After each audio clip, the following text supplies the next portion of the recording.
All right, we are back. Yeah, sorry about that. I'm still getting used to the new, because they forced me to use the new YouTube Studio, so it's like trying to navigate around and schedule a stream and all that stuff. It's not, I'm not as quick. Not that I was quick with the other way, but I used Classic for a really long time on purpose because I just knew where everything was. So it takes a second, like especially if you're doing what I just did and had to go in and like stop streams and start streams, and anyway. So here we go, we're back, we're good. Hopefully everybody gets back in here, not a big deal. Just sorry for the little bit of chaos there for a minute. So yeah, we're back at the top of another Savage stream, finally. It's only 9:36. Thanks to everyone for, liking, subscribing, sharing my videos. It's greatly appreciated. I know that the last couple of days I've been out.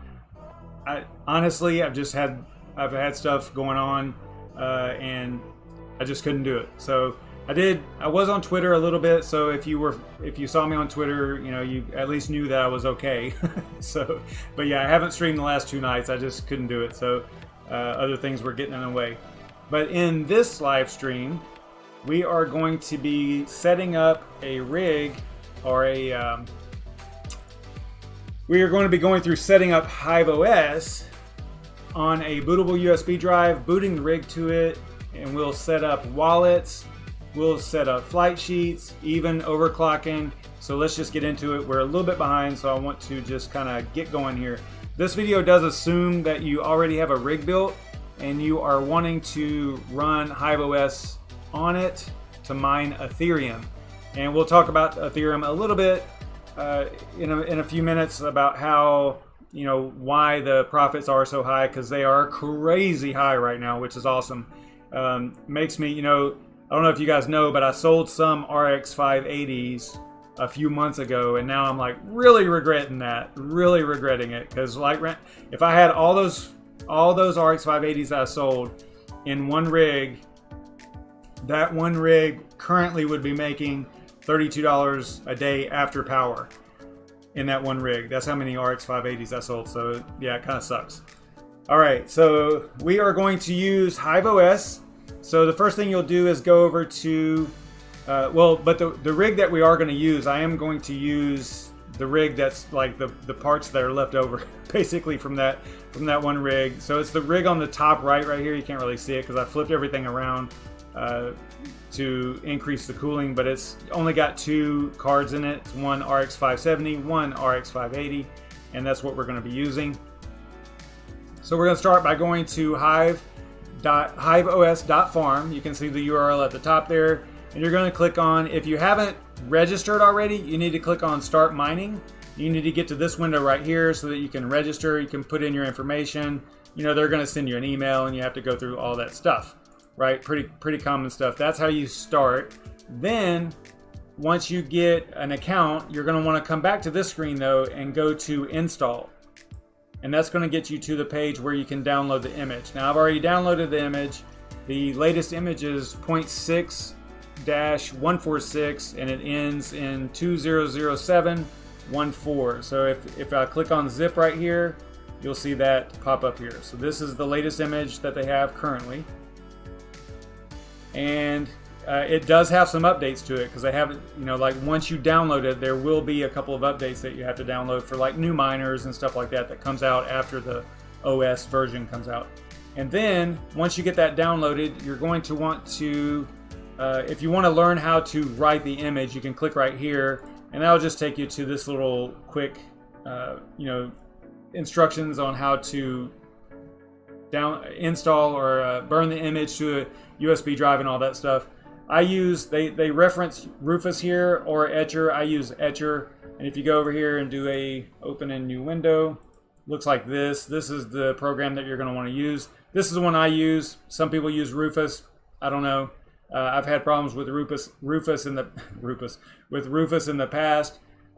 So I kind of stick with Balena. So let's go ahead, or Balena Etcher. It used to be just Etcher. Now it's Balena Etcher. So I'm going to go ahead and fire up Balena Etcher. It looks like this. I'm going to insert a USB drive. It just looks like this. It's a little verbatim 32 gig. That's all it is. If you want to get really if you don't want to worry about USB drives, this is one thing that you should know, that if you're not doing videos like I am, and because the only reason I use a USB drive is so I can swap them out super easy.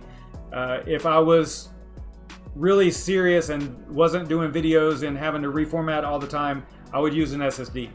So an SSD basically follow the same steps, except, you know, depending on your setup, you might have to power the computer down, plug up the SSD, turn it back on, burn the image, power down, you know, if you don't have a hot swappable SSD. So that's just one drawback to it. So doing these videos and stuff, it makes more sense to use the USB. So that's what I'm going to use.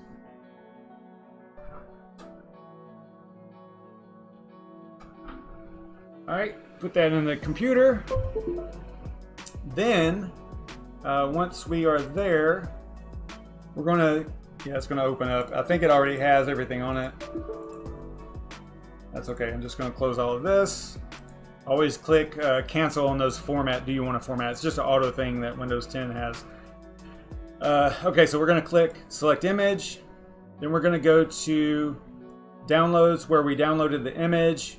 It is right here. There's no need to unzip it or anything. You just double click on it. Belina Etcher knows that it's a zip file, or that there's an image file inside of the zip file, so it does it for you. I always set these two options over here to off. By default, those two will be on. I always turn them off for expediency and because I want to access the drive right away without having to unplug it and plug it back in. All right, so then we're going to click flash. You're going to get this little error here. And there was a problem there a while that whenever I would do this, it would crash my machine. And some of you that watch, you know, pretty often, you probably saw that. And I discovered that it is literally just one OS. I won't mention the OS, but it is one OS and one specific image that does it. I don't know why it does it, but it'll do it every time. The first time, the second time, it'll work just fine. So it's really weird.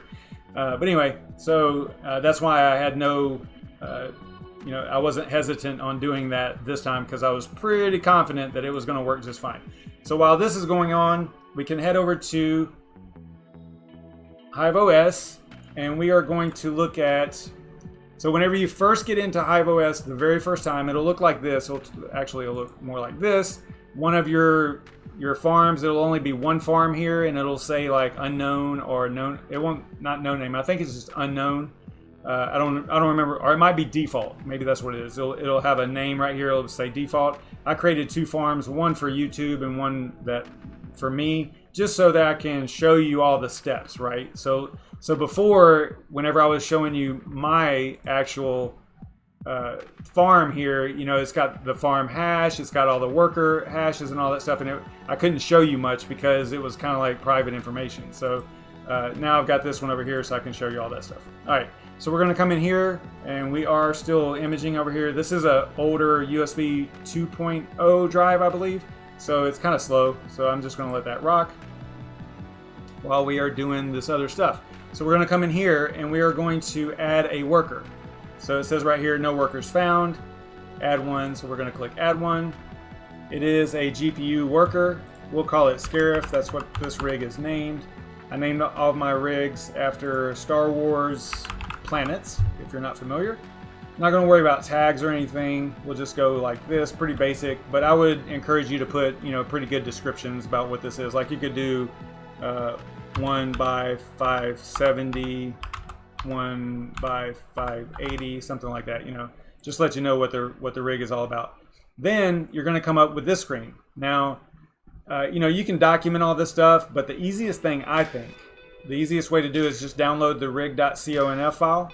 I'm going to leave this screen up while, not actually, we'll navigate away from it, but we'll come back to it in a minute. And once this is done burning, we're just going to basically download the rig.conf file for that worker directly to the USB drive, and it's going to be super slick, right? We don't even have to download it to the machine, although it's kind of convenient if you do download a rig.conf file for each one of your rigs and just store them in a safe place, you know. But anyway, so this shows some pretty private information. If you were showing your rigs or showing your systems to somebody, you would not want them to see this information, because they can wreak havoc on your farm, because they can attach to your farm or get it under their control and all that stuff. So you don't want to do that. All right, the next thing that we need to do though is we need to set up overclocking templates for this worker, because it has none right now because it's brand new, right? So we're going to come back over to the main top part of the farm here, and then go to overclocking templates. It says we don't have any, so we're going to create one. We'll give it a name of Scarif for the rig, and then OK. So you can see it's got the name here is for the rig, and then we are going to, I think we have to click the plus here to actually add one. The algorithm is going to be F#. The GPUs are AMDs, one RX 570, one RX 580. I think I don't know which one will be which. I don't know if 580 will be the 0 and 571 or the other way around. So I'm not going to worry about that right now. Then we are going to set it up for, let's do like some pretty basic settings here, some really low overclock settings just to get it going here. Core state we'll do 2. Voltage, we'll leave all this stuff pretty much default. I'm even going to leave the refresh rate, the AMD mem tweak, I'm going to leave that as default as well. Aggressive undervolt, I'm going to leave off. We'll just leave it like that, just to get something in there so that it's not going crazy whenever it first fires up. Alright, so that should be good there. Actually, you know what? On memory, let's do something in memory. Let's do 2000 down here. All right. So we'll do it like that. Then let's go see where our image is at. Yeah, super slow. Those USB 3.1 and 3.2 drives, man, super fast. Like just a couple minutes. This thing is like, what was it saying, like 6 minutes so far or something? Yeah, crazy. Hopefully it doesn't fail and we're good to go there. All right. So we did the worker, we did the overclock. We need to do a wallet also. I'm going to be using, you have to have a receiving address for Ethereum. Probably pretty easy to understand that you would need an address to mine to, right? So I'm going to use the Zelcore wallet, the desktop wallet. I'm going to go to Ethereum right here, and we're going to grab this address right here. So just do receive, and then this is the address. And you'll notice in the Zelcore wallet, this address is kind of like the same for any, I don't know if it's all Ethereum type stuff. I think, I want to say it might be the same for all the tokens. Let's see here. It won't be. Anyway, I don't want to get into that right now because I don't know for sure. But I know that I have noticed that address is, it applies to a lot of the tokens, not anything that's up here right now. But if you were to add tokens, it would be under that Ethereum address. All right, so I copied that address. So now we need to create a wallet. So we're going to go to Wallets, and then we're going to click Add Wallet. The coin is Ethereum. Address, paste, right-click paste. Wallet name, we'll call it Ethereum _ YouTube. Not gonna worry about that. The source for exchange, like you could, if you were, I think that the way that this works, I don't know if this is just that it gets the information for the price of the coin from here, or if it actually is this for if this was an exchange address. Okay, I don't know which one. I don't know what this does, to be honest. HashRaptor probably knows, but I know that if you choose it, it's going to ask for an API, right? See down here? So it's going to ask you for your API. So I assume that what it's asking you is, okay, is this address on an exchange? If it is on an exchange, then you can provide the API information for that exchange for your account, and we can pull the information from the exchange. I think that's what that means. Okay, so anyway, I'm just going to leave it like that. It won't let you clear it out, I don't think. So once you choose something, it's kind of stuck. Then we're going to come down here. We can, because we are using Ethereum, it's one of the supported blockchains for this, and we're going to be using 2Miners, the pool. We can do a fetch wallet balance. It'll just provide you with a little bit more information than usual for your account. It'll basically show you a balance in there, which is kind of nice. Let's see. So we're going to go create. So now we have a nice wallet address and everything looks good here. And it even has the source. See, so that is what that is. It's definitely telling you. But in this case, I just basically, I don't know if I should delete it and recreate it. I don't think it'll cause problems. But it's not an exchange address. So anyway, we'll just fly right by that. All right, so now we got flight sheets. So that's our address. That's one part of it. Then we also need to create a flight sheet. The flight sheet is basically your miner configuration itself, right? So how do you, the pool, all the different parameters for your miner. So for the coin, I'm going to type in Ethereum wallet is the Ethereum wallet that we created. The pool. Now, if you don't know what pool you want to use, you can come over and go to miningpoolstats.stream. The flash is complete there, so we'll get to that in a moment. And then we'll go to Ethereum.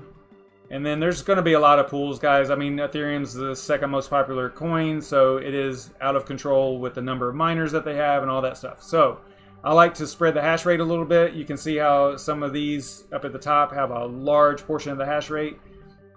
So in this case, I'm going to use 2Miners. They're pretty solid. They do a lot of good work over there. So I'm not sponsored or nothing like that. I like 2Miners, and I like HiveOS's pool is fine, and Ethermine. Those are the three that I would choose if I had to choose one of them, right? Or if I only had to choose one, I would probably, in this case, because I'm using HiveOS, I would probably choose the Hive pool. But I don't know, it doesn't offer a big enough variable in there for me to do a video on it, because once you choose it, basically it is free, which is cool. There's no fees or anything associated with it, so that's nice. But I like to have a little bit of variable in here, so I'm going to go with the 2Miners pool, and we are going to choose a couple of the pools here just as like a failover. Then we're going to go apply, and then we'll use Phoenix Miner. I like Phoenix Miner. A lot of people like Claymore. There's different people like, a lot of people like Team Red Miner too. I'm going to go with Phoenix Miner for now. And then once you click on Phoenix Miner, you can go to Setup Miner Config, and it'll basically populate all this stuff for you. I do believe that this is all you need. You've got extra arguments here. I don't think that right off the bat, just to get up and going, you don't really need to modify any of this stuff. This looks really good. Although I will say this, there was a couple of times that we were going through this long ago where these parameters right here actually had an error in it. So, they're auto-generated, but there was something going on. I can't remember what it was. Maybe it needed a space, or maybe there was missing a comma or something. I don't remember what it was, but we let HiveOS actually do the configuration like they did here, and I could not figure out why it wasn't working until I really looked into it. I was like, oh, their auto population here was missing a comma or something. There was something really weird like that. You kind of expect it to be right if it auto populated, but what I'm getting at is you might still want to actually check it, right? So kind of eyeball it, make sure it looks right. And if you go to 2Miners pool, let's go to that.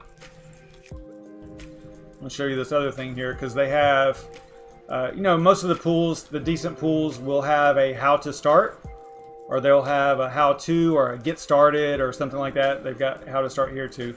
Basically takes you the same thing. We're going to click how to start, and then you can see over here the pools. So this is something else you might want to check in HiveOS also. You've got, it's auto configuring for you, right? But you might want to double check to make sure the addresses are correct, because think about it. If the pool changes, if this changes and they don't notify, or the other way around, if HiveOS doesn't contact them about it, then you've got two different teams here, right? So they could change the pool address or the port or something, and if they don't report that to HiveOS, then you can have a problem because it doesn't match, right? So we're coming in here, we're looking at this. 2020. I think that was what it said. Yep, looks good. Because I don't think that this is like hand jammed in there, guys. So like there's someone actually doing it. I don't think it's automated. It could be, but I do believe that there's someone that is actually plugging in this information. So just keep that in mind. All right. So we have all this. We have that. We're going to apply changes. We're going to give it a name of ETH YouTube for the flight sheet, and then we'll also put in the pool, which is 2Miners. And then, okay, so it tells you here, it's got a little warning. Hey, guess what?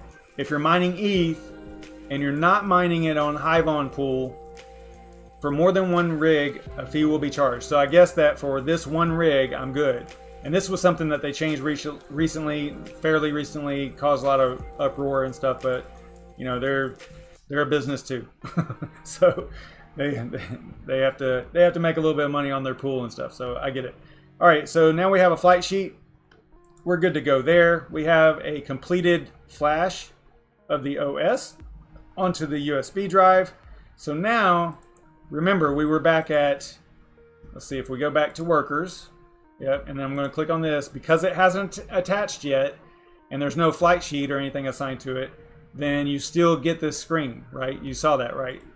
So if we're back here, because it's in the status that it is, and the rig has never talked to this right here, this interface, HiveOS interface, then whenever you click on it, boom, you get this. So I'm just going to click on download rig.conf. It has all these settings in it, and I'm going to put it on the USB drive. You see how it opened automatically for us too.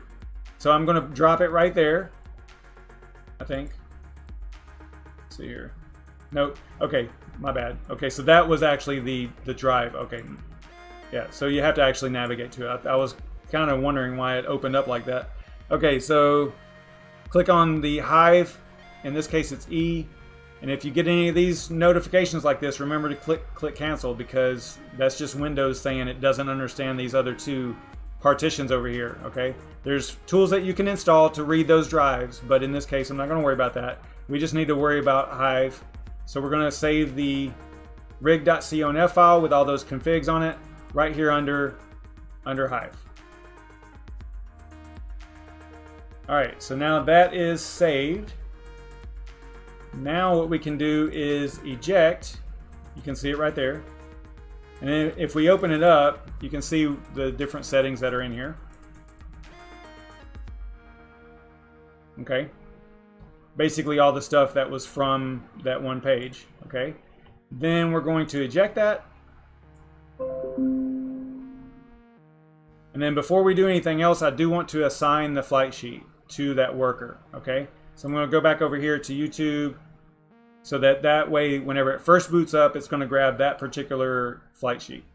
So I'm going to go to Scarif, put a check mark here, go to flight sheets, choose the flight sheet that we just created.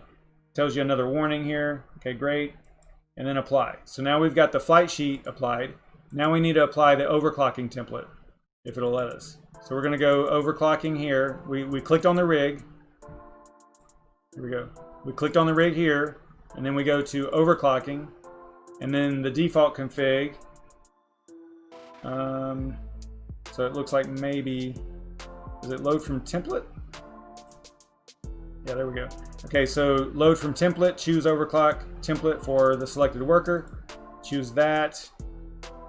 We're going to choose replace because nothing's in there already.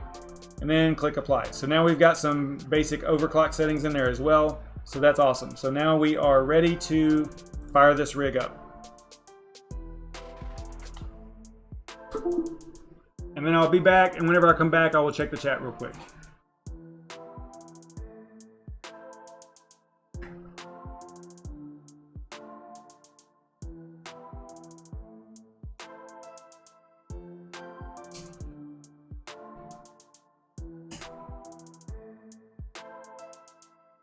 I can tell you this, after moving those rigs around, it is so nice to not have to reach back there, because I basically, if you guys aren't aware, I flipped them around, right?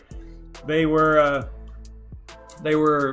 basically blowing the fan, the really weak, they're really weak fans. You guys know that, the LED fans, like the cheap weak ones, but not, you know, nonetheless, they were blowing basically in the wrong direction, because behind that rig on the left is actually a hole in the wall with two 16-inch grates, you know, basically like a pass-through, like an airflow pass-through.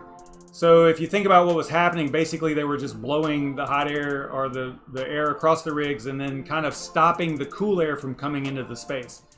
So I flipped them around so that all the fans are blowing, and I can tell you this, man, it's super nice. It does not look as clean, okay, because you know they're switched around and the fans aren't in the front with LEDs and all that. Got it. But man, having easy access to the USB drive, all that stuff. The only difference is now, you know, if you want to power it on or off with the power button on the motherboard, because these are the H110 Pro BTC Pluses, so they have the little power button on the front. If you want to use that, it's kind of tough, but that's okay, because I normally just use except for one of the rigs, I use the power button on the PSU anyway, right? So no sound. You should be getting sound. I think everybody, nobody's yelling at me about sound, so I think the sound is good. Yeah, sorry. I just saw Crypto Mining Lifers comment. Yeah, sorry about chasing me around like that. My bad. It's kind of weird, the new interface. I'm still getting used to it. So give me a little bit. Whoa, give me a little bit of time to get used to it. Okay, so now we should be able to head over here and go to YouTube, the pool, and see. All right, now I don't think. See if we have anything on the screen over here. Because I do have a monitor in there too that's plugged in. Let me go check it. Sometimes this takes a little bit of time, especially for the first boot up. And I usually get super impatient on live stream. So hang on just a second. Let me just double check it.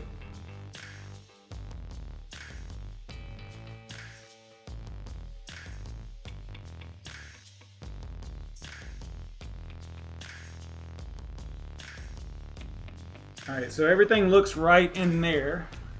If we click on the rig, does it say that it's, yeah, see, it doesn't look like it's even talked. Normally it would say like missed flight sheet or something like that.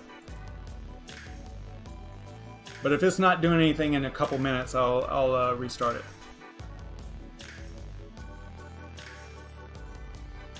So it does have this flight sheet assigned. You can see that the little one right here, that indicates that it's assigned to a rig, and I only have one rig in here, one worker, so good to go.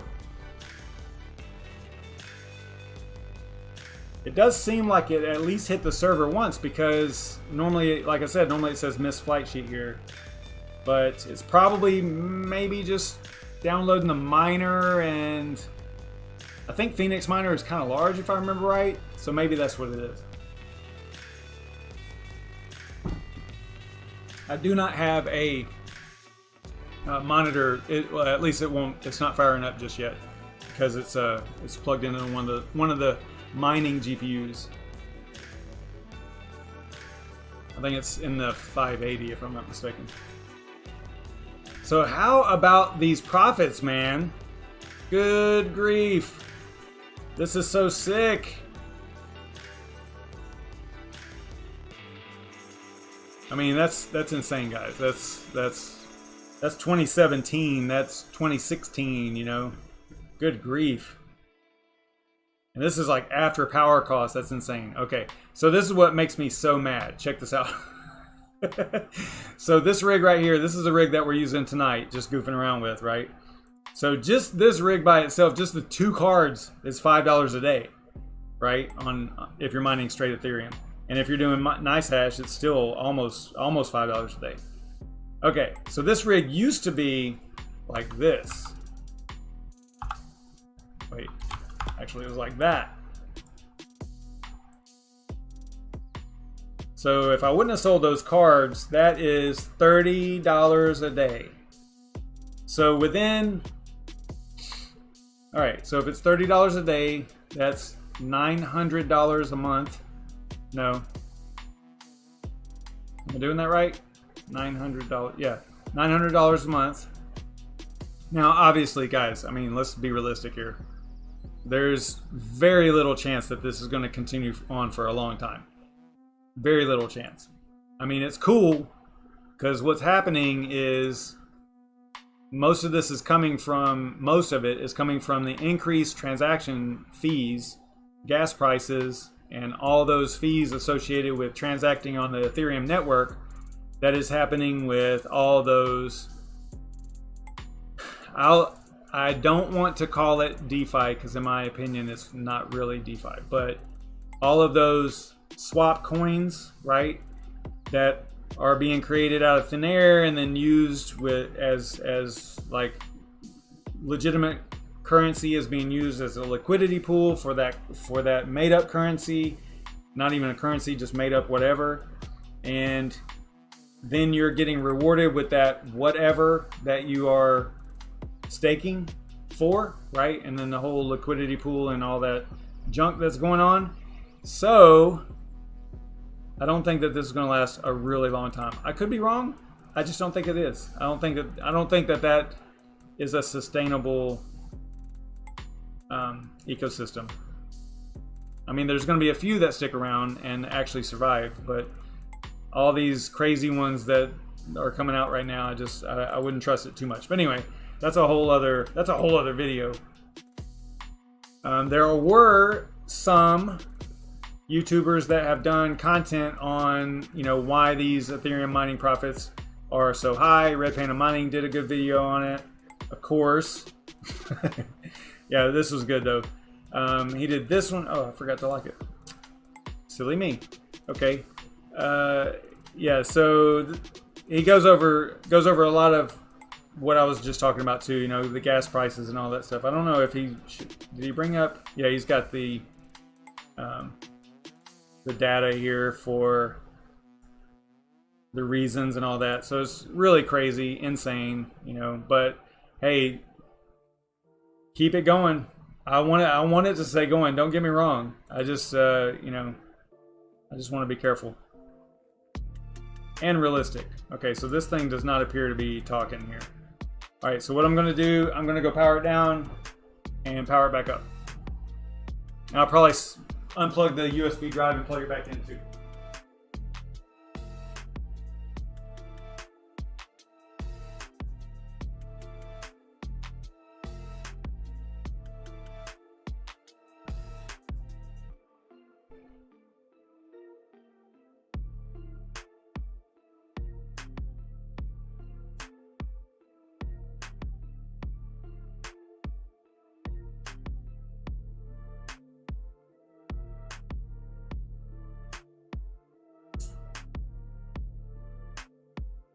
Oh, the joys of doing this kind of stuff live.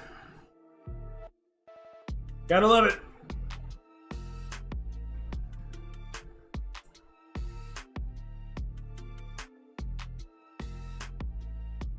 Hey, I hear you, Bitcoin Jake. I'll get to that. I'm not in Discord a lot, but yeah, if I get messaged or whatever, I'll get over there.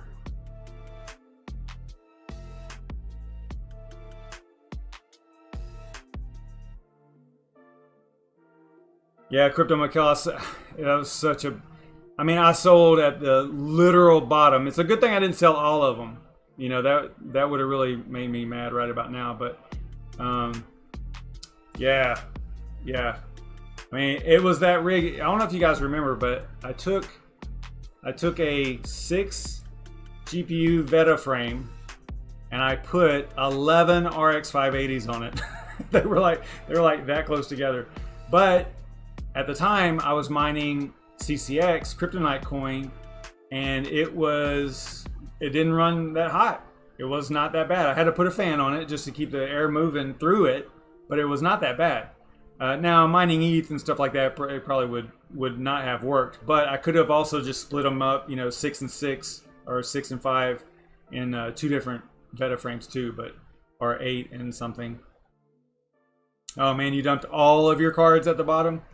Yeah, I mean, I have some pretty strong hands, and I really did not think I was going to ever capitulate on hardware, but man, I did, and man, I regret that so much.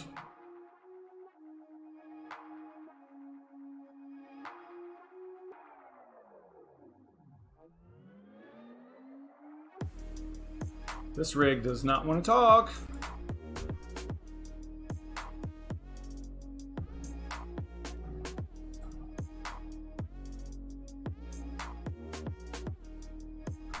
Yeah, mine wasn't probably at the bottom either. It was probably, I think I sold in like maybe February, March or something.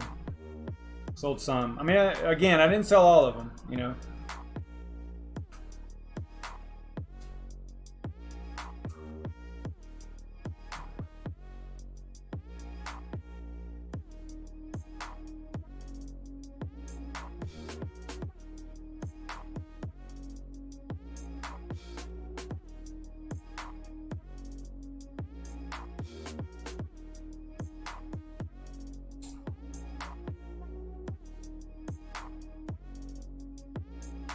I didn't check to see if the fans were spinning on the GPUs. I didn't check it before. Now I just checked and they are. So these rigs right now, ridiculous. I actually have them running off of connected to through Wi-Fi, but not the rig itself. The rig is wired, and now I've got a TP-Link, one of those cheap TP-Link. It's a router, but it can be configured as like a range extender, but it's got 4 ports on it. So that's what I'm using. It's a little bit problematic because every now and then, I think it's just the location of the thing, but every now and then the rigs will lose connection. I have to reboot it, you know, power cycle it. I hate it because I want to have reliability. I don't want to have to worry about it disconnecting, you know, during the day or whatever, whenever I'm not here. But that's all I'm using to basically make the rigs wireless at this point. My next project is I've got to do wiring in my house, and it's audio, visual, and network, or audio, sound, and network. Audio, visual, wait a minute. Video, audio, and networking. I've got three different things going on here. So eventually they'll all be wired. It'll probably be all into like maybe a small Unify switch or something. Probably get like an 8-port just to have room for expansion. So all the rigs will be on there, and it'll be a hardwired connection. So pretty soon I'm not gonna have to worry about this dumb, really cheap TP-Link router over here, and I'll be able to have them hardwired. So that'll be nice. All right, so the rig did show up finally. Okay, so what I did, hey, what's up, Nemesis? So the only thing I did was I hard power cycled, and I moved the USB to a new port. Again, this goes back to, and I don't know if this is pretty standard. I think I've seen other people with a very similar problem with the H110 Pro BTC Plus motherboard, the ASRock. Now, if you were using a SSD, then you probably wouldn't experience this little problem that we just did with booting and stuff. So keep that in mind if you want reliability. You know, SSDs are basically as like the size SSD that you need, like 120 gigabyte is plenty. Those, I think they're still going for about the same as, say, a 64 gig, maybe even a 32 gig, probably maybe a 64, but probably most likely a 32 gig USB. So I don't know if they're that cheap, but I would definitely, if you want reliability and stability, go with an SSD for sure. No questions. So yeah, that's all I did was switch it to another USB. So stupid.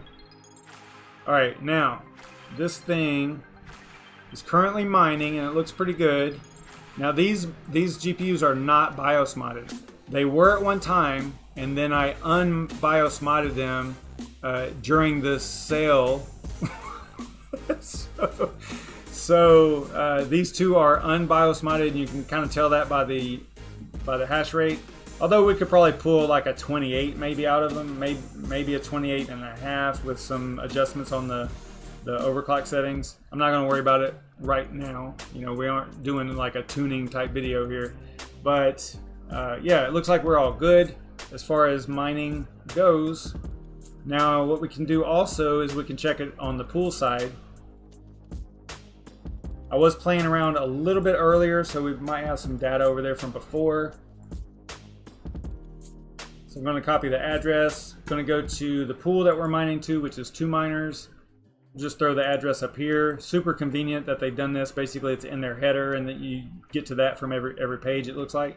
So then we're going to go search. And then you can see that we have a little bit of a balance. It looks like it's probably going to take some time to get the data in here. Let's see, it probably says down here. Maybe even as long as half an hour, it looks like. Okay, so because of that, we would have to wait. But basically, that's how you would do it. You come in here, you throw in your mining address in here, click search, and then it'll show you your information, your data.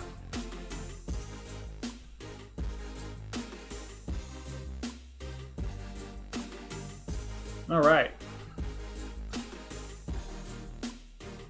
So let me check the chat, see what everybody is up to over here.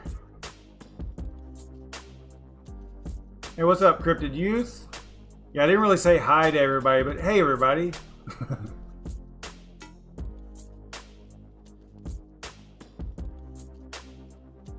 Yeah, surfing. If you have that particular problem, and I've had it forever. Yeah, just have to swap the USB drive around and stuff. Yeah, it's a pain. Now it's a little bit less of a pain because the rigs are, you know, turned around and it's easy access. But imagine before, whenever they were turned around the other way, and I was having to reach back behind the rigs and everything. Now I did buy. I was going to do this a different way until the whole cooling thing. Now I could take the rigs apart and readjust where the fans are, flip the GPUs around, but if I did that and I left the motherboard and the power supplies and all that stuff in the same spot, it's going to be basically like rig builds, because I'd have to take it all the way apart and put it all the way back together, which might be cool. I could do that for the channel, but you know, I just, at the time, I was like, man, and here's another thing, and this is really significant right now, is right now, I don't want to mess with it. The profitability is way too good for those rigs to be off for any moment. I mean, just doing this video is kind of upsetting me because I'm missing out on like a little bit for that one rig that gets $5 a day right now. Okay, so I mean, I am mining Ethereum, and but I doubt very seriously that I would hit any type of a reward, you know, payout or anything. So like a minimum. Maybe every Sunday they flush it out and pay whatever, but right now, I don't, you know, that's a good question. I haven't looked at what the pools are doing, because the transaction fees are so high. They might have some other way that they're doing it. If somebody in the chat knows, let me know, because that's curious. I didn't think about that. Like if they have low payout minimums, like let's say, I don't know, what would it be? Maybe like 0.01 Ethereum or something like that. That would be crazy, because they got to pay such a high fee to get it to the person. Now I think the fees are coming down a little bit, but yeah, like I want my rigs to be on right now. And the only reason I did go ahead and switch them around is because I had a moment where I think I had turned one of the rigs off, probably to restart it for some reason. And I was like, you know what? Now's my time. I'll just go ahead and reconfigure this. Plus, I needed to also get that PDU. You can't really see it that much, but over there let me turn the light on here. Hang on. So over there on the right-hand side, you can kind of see the PDU hanging there. Well, I bought brackets. You can see it. You can see the bracket probably. You see where the 3 smart plugs are? Right to the bottom right of that is the lower bracket. And I basically, you know, drilled right into the stud there in the corner. And now the PDU is actually mounted the way it's supposed to be. Instead, I'll show you. I'll go in there and move the camera around a little bit. Hang on.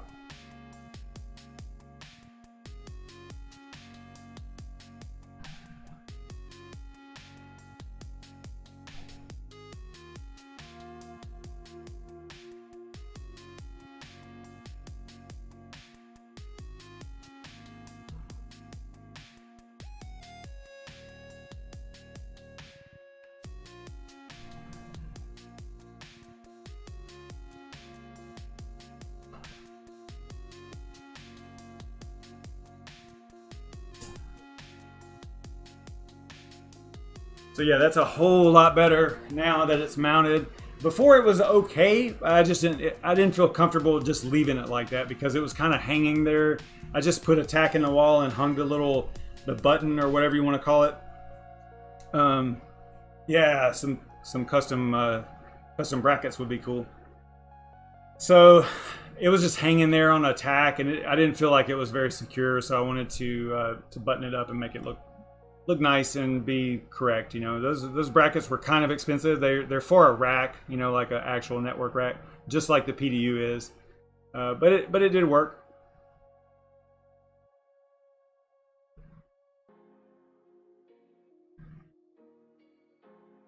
Yeah, I mean, a lot's happened. Again, guys, I've just been kind of out of it. Not really motivated, I guess. I need to be, but I just haven't been. A lot going on, so yeah, there's lots of news. I mean, the new NVIDIA cards look like they are going to be absolutely sick mining. It's probably, you know, at least at first, it's never as good as you think it's going to be. So, you know, you got to give the miner devs, you have to give them time to, you know, see what the cards are capable of and how to tune them and all that stuff. So it's going to be, you know, quite a few months before we see the maximum potential, you know. Let's see. Yeah, that one is too. It's Nemesis. You're right. That one is too large for that room. If I didn't get such a great deal on it, I wouldn't have bought it. I would have bought a regular rack-mounted PDU. And because I did the measurements, and it'll sit on basically an empty Veta frame. You know, that top right frame there is basically empty. It's got a monitor sitting on it right now, but it would sit there, and I could secure it almost on the sides, you know, with the brackets that come with the PDU. But I just got such a great deal on this PDU that I just couldn't pass it up. So I was like, okay, I'll just deal with it, you know. But yeah, it's not ideal. It's not exactly what I wanted, but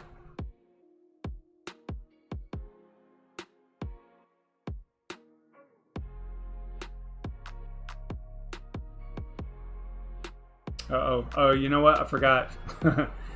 Woo, I'm glad I switched over here. Okay, so let's do an upgrade.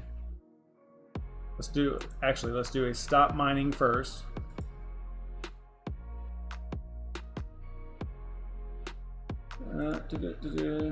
Stop miner. All right, then we're going to, yeah, super hot here. I forgot to do the fans, so we're going to do the. All right, so while that's doing that, I'm going to do an upgrade here too. And we'll come over here to the auto fans. We'll turn that on. I think it's fine for Phoenix Miner, but I think there's some miners like Claymore that you shouldn't turn on the auto fan because you need Claymore to do it, I believe is the way I understand it. So we are going to turn on the auto fan, do an upgrade here, see if that works.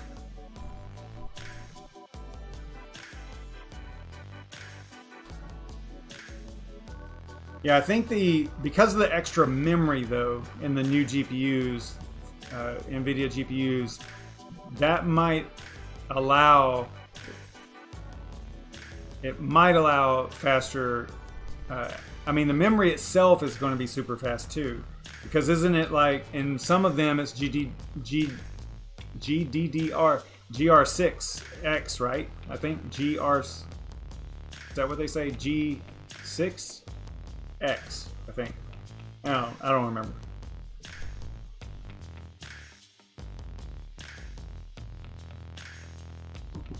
Yeah, I'll need to. These actually do need to be repasted here pretty soon anyway.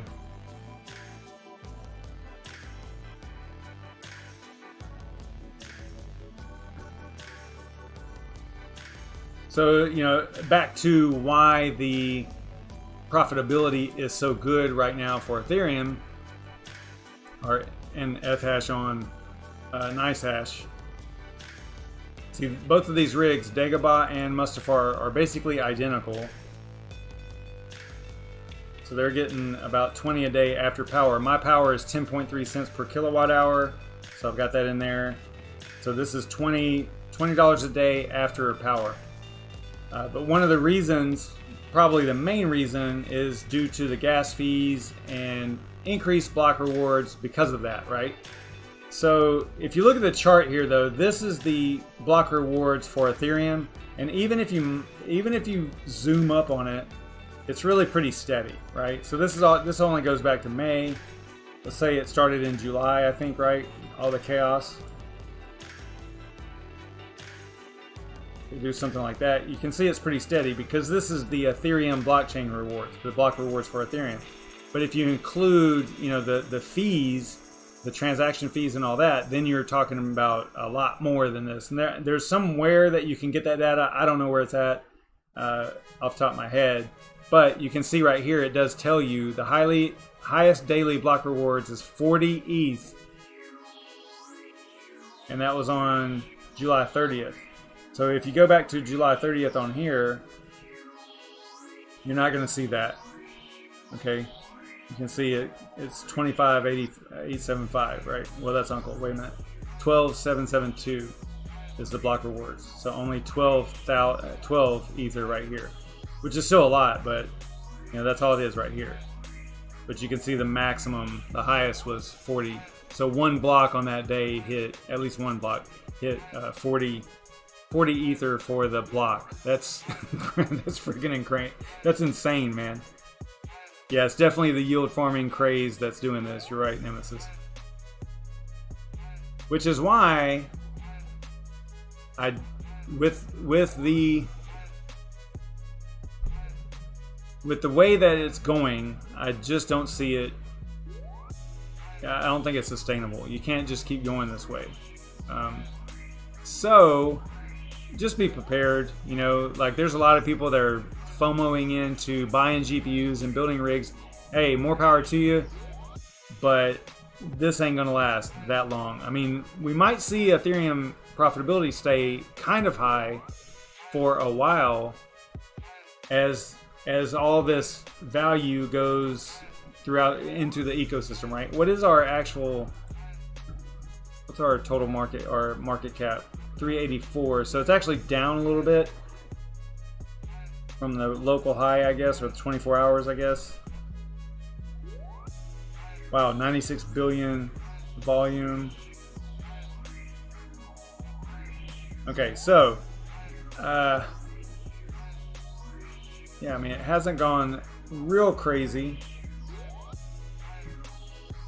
I guess right here was whenever all the stuff started. That was in March. No, it would have been right around here. 19 July is probably about the time that things really started kicking. Yeah, and again, I'm going to do a little bit more research. Maybe I'll do a video on it too. But what we are experiencing now with the swap and all that, I would steer clear of calling that DeFi, because I don't think it really fits the definition of DeFi, what we're seeing now. Everybody's throwing the DeFi term around, but it's tough to say that it is.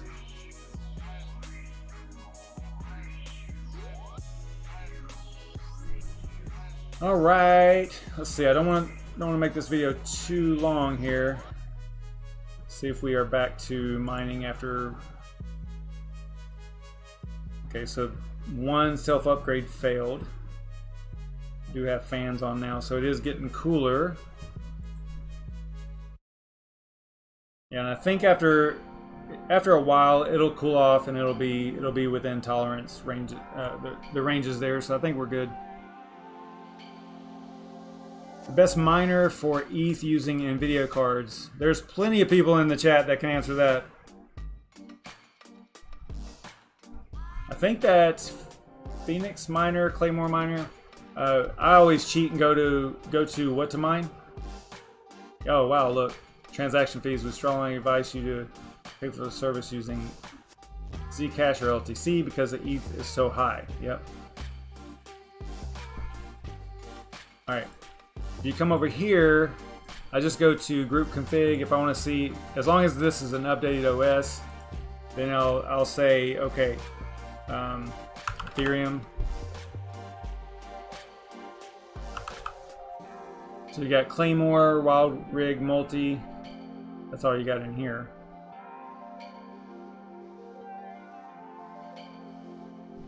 Now I thought, man, I want to say, yeah, there's got to be more. Okay, so we got B miner, ETH miner, Claymore, Fin miner, G miner, Nano miner, MB. Yeah, I mean, there's a ton of miners. I think that a lot of people, a lot of the hardcore folks use Team Red Miner, I believe, still.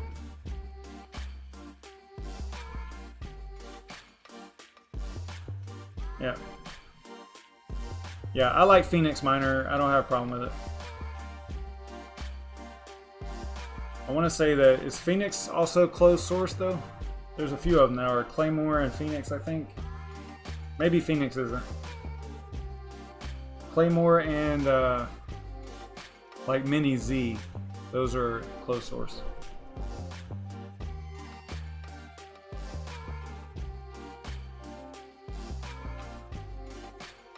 Yeah, I think a lot of folks like Phoenix Miner for sure. All right, so this video is getting super long. I'm going to let it go here.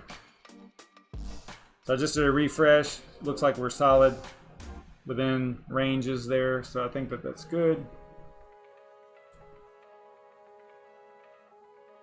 But yeah, if you want to learn more about the whole why are the profits so good, make sure you check out Red Panda Mining's video over here. Whoops, let me copy this, throw that into the chat over there. Make sure you come back to my channel though after you go and watch that video. Alright guys, I gotta get out of here. It is 10:30. That's not what I meant to click. I'm gonna stop it. I'm gonna play that again. Alright, let's see here. First, let's see if anything showed up over here. Doesn't look like it. It does have the hash rate and everything, and it does show one worker being online. Okay, so it does have the current hash rate, last share, got the name down here, so that's good. So as you can see, we are up and running, we are rocking, so I think we're good. Alright guys, alright, this time for real, I'm gonna get out of here. Stay savage everybody, I'll see y'all tomorrow night, as long as nothing crazy happens in my life and I'm actually able to do that. So I'll see you tomorrow night. Stay savage everybody.